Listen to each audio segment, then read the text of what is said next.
Hi, welcome to the Data Space podcast. On this podcast, we hand over the microphone to the builders and the doers of the data space ecosystem. We were at the Data Space Symposium in March, diving into the heart of the ecosystem where data spaces take shape. During this event, Alex took the microphone to capture insights on the fly from key players of the field. Jacopo Cassina has been involved for several years in the development of data spaces in Europe. He is the initiator of Machinery X, a data space dedicated to exchange of information between industrial machine producers and users. Jacopo is the CEO of Holonix, a company that helps businesses improve their products using the Internet of Things. And he is a researcher in the Department of Management, Economics, and Industrial Engineering. In this interview, Jacopo discusses the project origin, its use cases, and challenges. The Data Space podcast is sponsored by Startin'blox. Startin'blox provides strategic consulting and technical deployment for data spaces, guiding organizations from the initial vision to scalable, interoperable infrastructures. Their unique value proposition focuses on usability and business impact, offering intuitive interfaces to ensure data spaces are practical and widely adopted. Jacopo, nice to meet you. Can you tell us a bit who you are and why are you attending this event? Hello, I'm here because actually we are in the data space domain since the very beginning of the data space journey.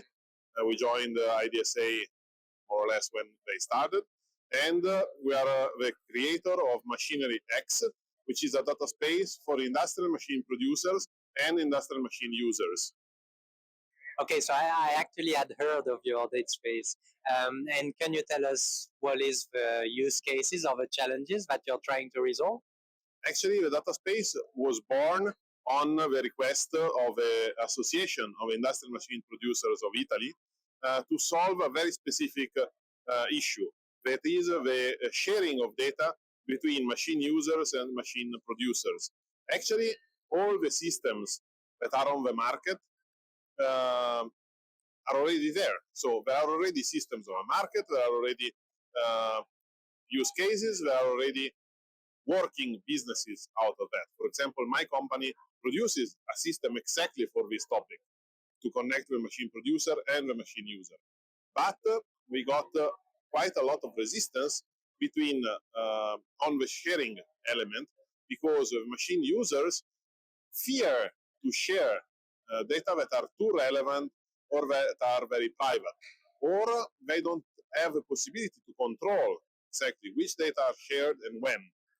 So, for example, machine users that works also for the defense have issues in using the services of a machine producer because sharing data for them is impossible, even if they work for defense only 10% of their time. So here, a data space and a connector on both sides will help to solve the issue, because it will be possible for a machine user to check which data are shared, to stop the contract, to restart the contract as needed, and have full control and full sovereignty on data. At the same time, the business model of machine producer is already established, is already there, and the availability of more data will just make this thrive and grow more, especially with the possibilities of AI, as here predictive maintenance, predictive diagnostics, zero defects, support for users usage of the machines is there since years, and has been always struggling about the fact that data are scarce because of this issue. And since you touched on the topic of business models, um, does Machinery X already have a business model established or not yet? Actually, we are creating the legal entity in these days. The business model will be an extremely simple one, as the Machinery X consortia will be funded mainly with low fees from the members and a little fee to manage the infrastructure, while the implementation of the connectors will be made by the Machinery X participants, so to embed the connector into their existing softwares. And therefore, seems a little bizarre because we are all competitors in the same consortium, but at the end of the day, we work together to expand the cake, I always say. We all have a slice of a cake, but if we work together, we will expand the cake, and obviously our slice will be bigger. And do consortium participants agree with that? Actually, yes. I was slightly surprised of this one, but there are several competitors that are putting together on this topic. Sometimes I see that there is a little of scare, resistance, or little nervousness, but till now it seems that everything is working. We are putting down the rules, and we are in the finalization of the rules, but till now it seems very, very promising. And what do you expect to get out of this event of a Data Space Symposium? I'm going to present in a couple of hours from now. I also invite people to join this community. So I expect, first of all, to make more awareness on what we are doing. Second, to get some interested parties. Third, actually, even if I'm working on this domain since years, there are still a lot of things that are to be known better. So some of the presentation, even of this morning, were extremely interesting to understand where Europe is going and where the other countries are going, which is the direction. Because I think data spaces are a technical element merged with business elements, merged with legal and regulatory elements. And what would you say is your biggest challenge at the moment? I would say that probably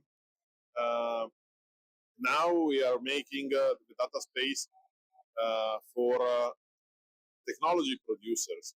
We are involving very advanced companies. The issue is to make it simple enough, understandable enough to involve everybody. Again, when I say the use case of machine X is already there, it's already there, but around 60% of the companies that are my customers don't get into the data sharing. If with a data space we lower this number from 60% to 20%, that will be a huge success. But this means that we need to convince 40% of the people who already have digital competencies, already have digital tools, but as it today, they have not accepted some of the implication of them. So to make things clear from a legal, personal, and finally a technical perspective. Very interesting. And it would be the last question, unless you want to add something. Where would you say data spaces are today, and where do you think they will be in 1 year, 2 years, 5 years? How do you see them evolve over time? As today, data spaces are still in their infancy phase because there has been, can I say, too many changes. Business needs to have a stable ground to build on. As today, both the standards, some of the regulation has been moving and changing a little, and that made things a little more challenging, a little more complex. As it is today, probably with the Data Act, things will get a little clearer and will be understood by more people. I think that in 5 years, data spaces are going to be a commodity. Every software that works in a domain needs to have a connector for the domain, and I'm pretty sure about that. So again, I don't think building data spaces will be the money maker element, but if you are not going to be in a data space, sooner or later we are getting out of business. I also agree with that vision. I think that like the web, like it nowadays, you would not think not having a website, and I think that at some point sharing data will become a default. Not being in a data space in 10 years probably is going to be, oh, why? Yes. How can I interact with you? So I think this is the trend now. So it's also now the time to get into, because it requires time to learn, time to understand, time to prepare. because not all companies are prepared for these possibilities, nor to exploit the real potential that is open by data spaces. Thank you so much. Have a good event. You're welcome. Thank you for tuning into the Data Space podcast. We hope you enjoyed this insightful conversation with Jacopo and gained a deeper understanding of the opportunities and challenges shaping the future of data spaces. If you need intuitive applications or a business-focused approach for your data space, feel free to reach out to our sponsor at alex@startin'blox.com. Don't forget to share the podcast if you enjoyed it, and follow us for more discussions with the key players shaping the future of data spaces. Until next time, happy data sharing!